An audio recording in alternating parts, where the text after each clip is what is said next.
Changemakers. I wasn't planning on recording anything today, but I had this call that I just got and I really wanted to sit down.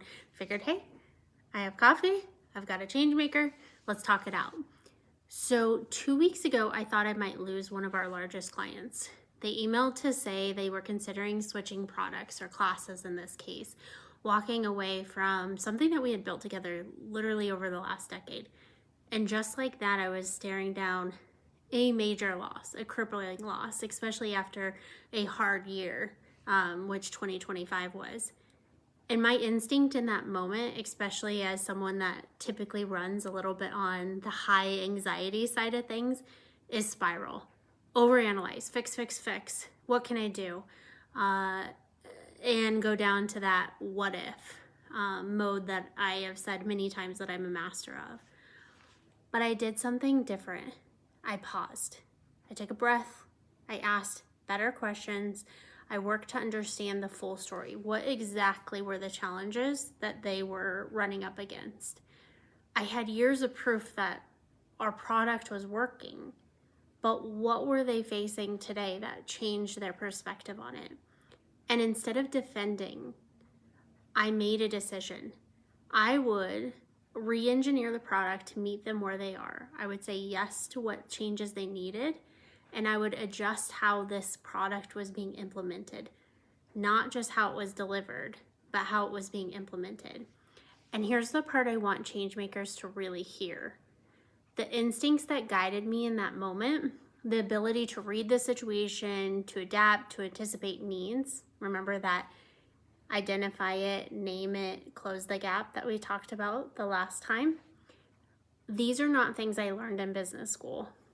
I actually don't use a lot of what I learned in business school. I'm sure you guys are about the same.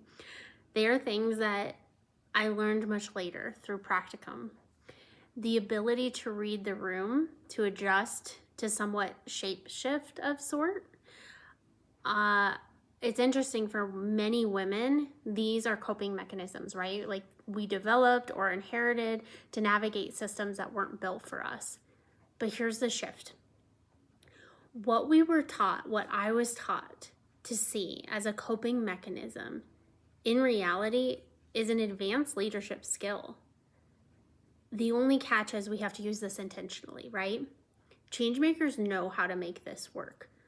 We do not adapt out of obligation.